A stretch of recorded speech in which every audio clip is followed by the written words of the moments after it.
বিশ্বের সবচেয়ে মর্যাদাপূর্ণ সৌন্দর্য প্রতিযোগিতা মিস ইউনিভার্সের ৭৪তম আসরে বাংলাদেশকে প্রতিনিধিত্ব করছেন তানজিয়া জামান মিথিলা।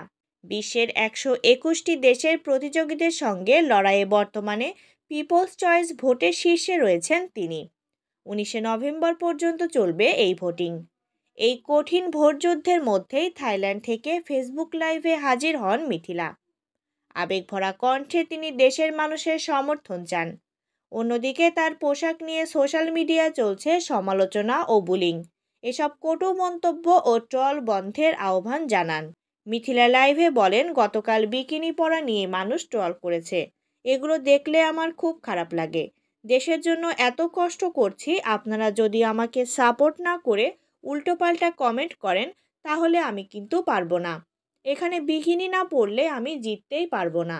তিনি আরও বলেন, আমি যদি বিকিনি না পরি তাহলে তো টপ 30-তে যেতেও পারবো না। আপনারা চান আমি জিতি? জিততে হলে আমাকে বিকিনি পরতেই হবে।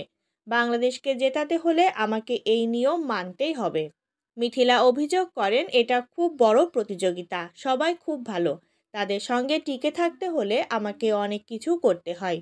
কিন্তু আমাদের দেশের মানুষ যদি গালাগালি করে, মেয়েদের আটকে রাখে, তাহলে মেয়েরা কবে ভালো করবে?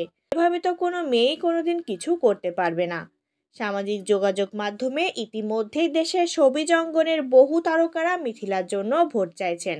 তালিকায় রয়েছেন জয়া আহসান, মেহজাবিন চৌধুরী, রুনা খান, শবনম বুবলী, মুমতাহিনা টয়া, সাফা কবির, জান্নাতুল পিয়া, ঐশী, শবনম ফারিয়া, সালমান মুক্তাদি সহ আরও অনেকে।